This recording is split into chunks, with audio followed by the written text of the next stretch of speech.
Hello and welcome to another edition of In the Kitchen with Zesty Chef Z. I am your host, Zesty Chef Z. All right, so royal icing. One of the great things about royal icing is you can use it for a variety of items. We can use it as glue. Now, when we are making our gingerbread, we're going to use it as a glue and also decoration. So this is a very neat thing. Now we're kind of cheating a little bit. We're using meringue powder instead of egg whites, but you can easily find egg whites and use that to make your royal icing with. I find that meringue powder is a little more stable and it helps the gluing process a little bit better than just regular egg whites. We also have lots of powdered sugar and some warm water. We have our mixer. We have our bowl attachment, which I'm just going to hook up right now. But with royal icing, we can decorate cakes with this. We can make nice strings going across the cake and so forth. We can do lots of different things. We can outline our sugar cookies with it before we put our full glaze on top of it to keep everything in place. There's just lots of different uses for royal icing. But this royal icing is going towards our gingerbread houses. All right, and our gingerbread army. Okay, so the first thing is I'm going to put the meringue powder inside the mixer. Okay, make sure you tap that container to get all that in there. We're going to go ahead and carefully put our powdered sugar in. I'm going to use my rubber spatula just so I don't get a face full of powdered sugar. Even though powdered sugar is very tasty and it is amazing, we're just going to take it and just be very careful with it just to get it all in there. Now, what's great about royal icing too is we can color it.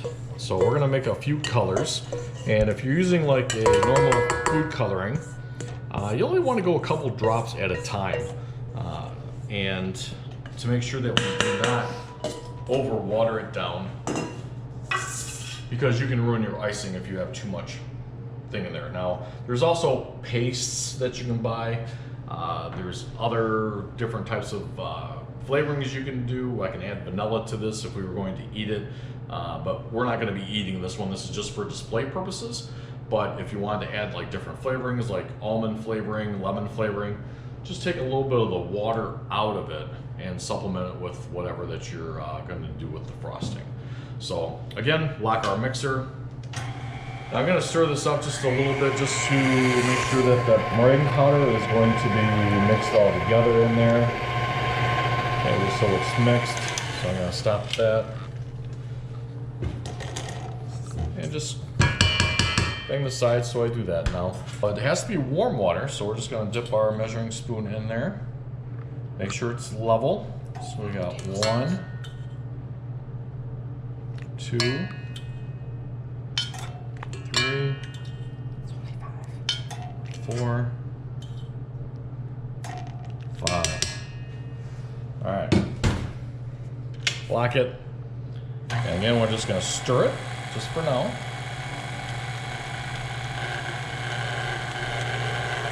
Okay, now we do have to whip this until it forms a peak.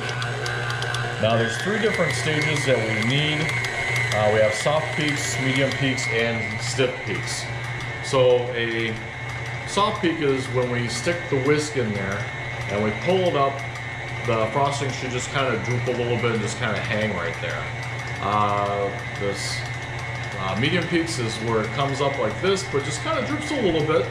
And then the stiff peaks is where we pull the whisk out and the frosting stays where it gets pulled out at. So the stage that we need, thank you. So that's what we're looking for, is a stiff peak stage. Okay. So again, we're gonna take a look at our mixer. Okay. Now we're gonna unlock it. Okay. Now, as you can tell, okay, just hold there and stop. What we're going to do is pull out our frosting. Okay, and as you can see, it's still kind of, it's not super simple. We're almost there. Okay, it didn't take that long because of that meringue powder. Okay, so as you can tell, it's still kind of droopy. So we're going to whip that up some more. So I'm just going to beat that off of there. And again, just scrape the bowl, just to make sure we get all that goodness mixed in thoroughly.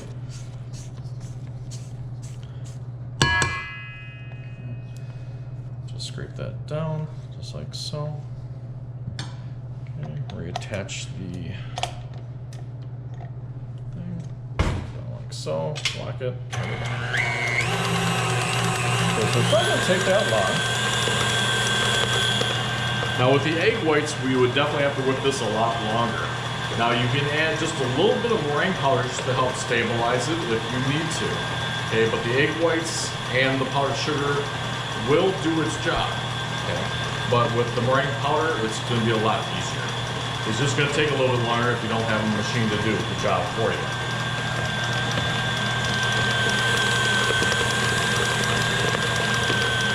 Okay, as you can tell, it's increasing volume a little bit. Okay, just take another look at it. Okay, so we're gonna dip our frosting in there. And, okay, so it's almost there. See how it just has a slight little bend to it. So I think probably just one more minute on it is gonna do its, to give us our stiff peaks. Sometimes you can tell when you guys are mixing is this, you can tell just by looking at the frosting itself inside the bowl. But the true test is to just a little bit longer.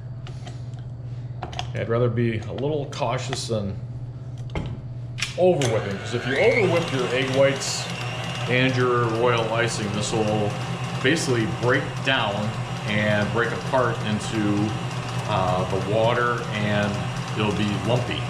So we don't want to over mix. That should be just about do it. Because if you look in the bowl, you can tell where I pulled out the whip. It's staying straight up. And if you take a look at the whisk, you can tell that there is no drooping. So it is a perfect royal icing. Okay, so what we're going to do is we're going to take this and we're going to put it in a bag. Hello, and welcome back. Okay, so we have our royal icing already made. Okay, so we're looking good there. Okay. So what I want to do is just kind of show you how to color it and how to fill a bag. So what we're going to do is just take a little plop of this right here. That's it. Okay, because we just need a little bit of coloring for his extremities. So what we have here is just a regular food color or cake coloring from Wilton. You can find these in any grocery store. And what I want to do is just take a little bit on a toothpick, and not a lot either, and just streak it in there. Okay, just get it all off my toothpick.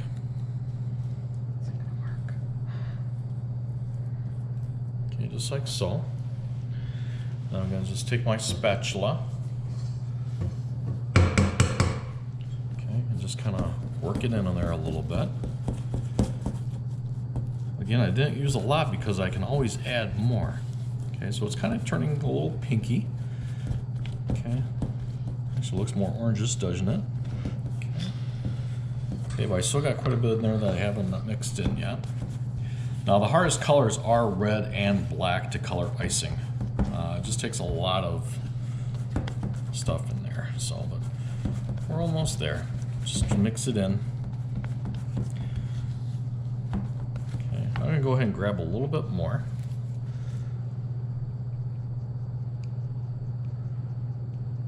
This is almost out, so there might be some in here that you can use. Take from there. Okay, just like so. And the lid's got a little bit left on it, so we're going to take some of that. Again, just kind of roll it around in the icing, smear it in there. So we can get all that coloring in there. Okay. And again, we're just going to smear it out.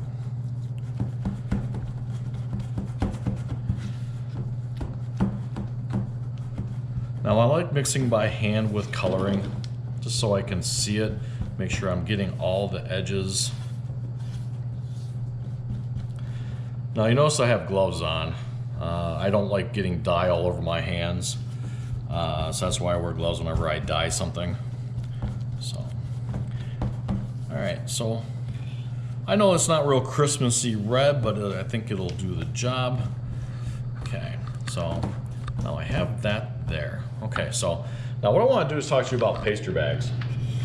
Now, pastry bags are a very cool tool that we can use to pipe icing, pretty much mashed potatoes, anything. So now I did cut this down a little bit, but what we want to do is roll and make a cuff, just like right here on my chef coat. It's called a cuff. What I want to do is kind of put my hand over here, and I have like a C that my hand is making, and that's allowing me to take this, okay, taking that, and I can stick that in there and scrape along my fingers so I get it all nice and in there, okay. Then I would fold up the cuff, okay, just like so, and I can easily squeeze that down. Now, if you're filling up the bag quite a bit and you only have not enough hands to do that, what we can do is just twist this a little bit, okay, and then we can stick it in this glass right here, okay, let's get that in there, and we're still going to cuff it, okay, just like so, and we can take the rest of our icing.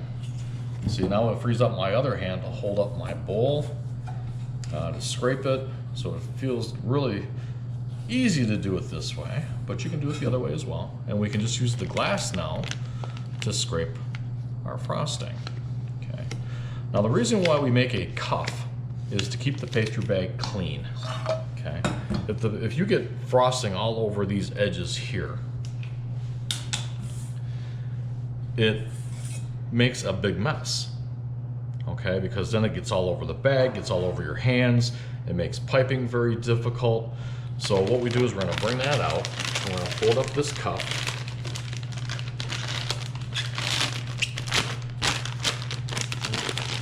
Now you can tell my product is not all the way down there, so I'm just going to take this and just kind of scrape it.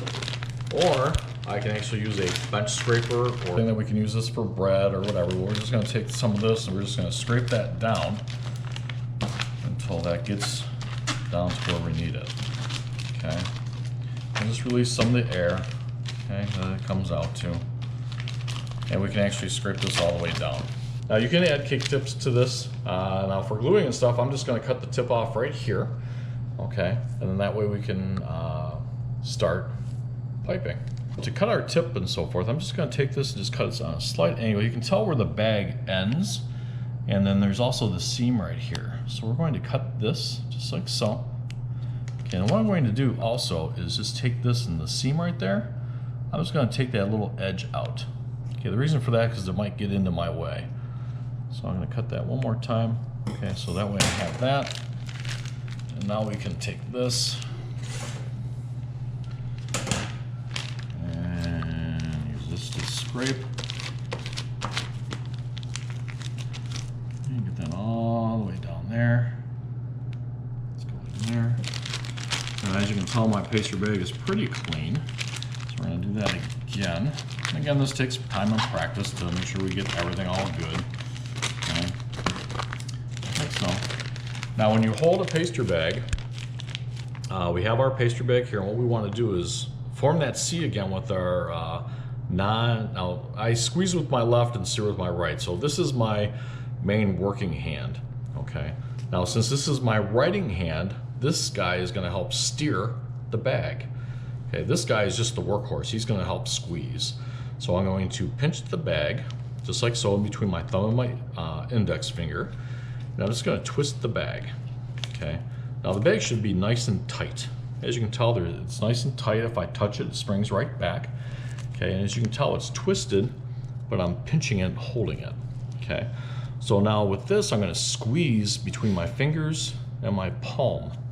And I'm just going to do this, and I'm going to squeeze, and then I'm going to steer with my right hand. So that's with any type of piping. Okay, so what I'm going to do is just going to squeeze a little bit just to show you. So I'm going to squeeze, and that little bit is coming out. Okay, just like so. All right, so that's royal icing Pastry bag kind of 101. We'll touch a little bit more when we start talking about cakes and stuff like that when you guys are making that at home. And stay zesty.